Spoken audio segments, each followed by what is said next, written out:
Abused, neglected farm animals more common than initially thought. Peace and serenity fill these rolling hills in New England, but a noise from a friendly farm animal is always bound to make its way in.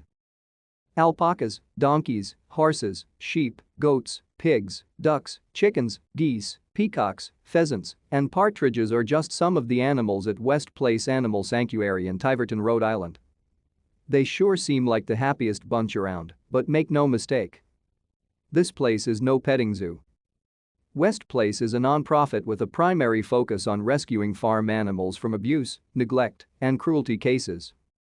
Wendy Taylor, the executive director and founder, explains that reality firsthand. To stay up to date with latest top stories, make sure to subscribe to this YouTube channel by clicking the button above this video.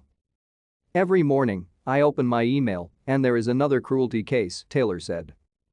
Having a house fire and losing my home and losing all my pets in that fire, I needed to find a way to balance the scales to make it right. That tragedy, along with the most significant animal cruelty case in the history of the Northeast, put into perspective how necessary this work is. They are more common than we'd like to believe, Taylor said.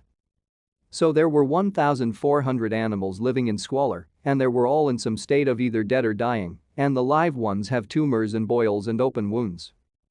There are rats running around at your feet. It was unspeakable.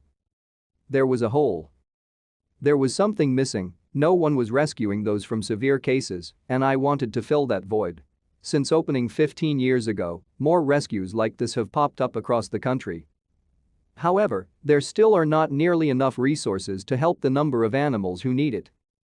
It is fascinating how the needs for farm animals aren't perceived the same, because oftentimes farm animals are raised as a commodity, said Thomas Humphrey, the chairman of the board of directors for West Place. Taylor discusses some of the misconceptions around these animals. They are only meant for food. They are only here to serve humans, Taylor said. Animals that are ultimately going to be food still have the right and still deserve to be treated well while they are here. The ASPCA points out that 94% of Americans agree animals raised for food deserve to live free from abuse and cruelty. Take pigs, Diane and Jack, for example.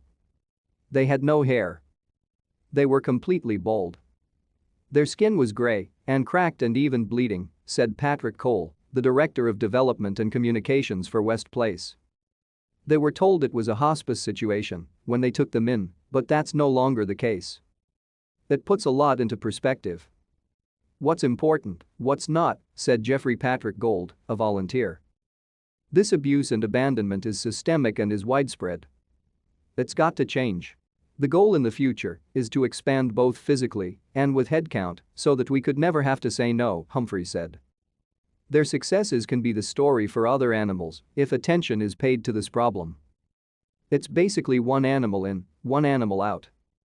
The demand for our services is so high that we're always operating at full capacity, Cole said.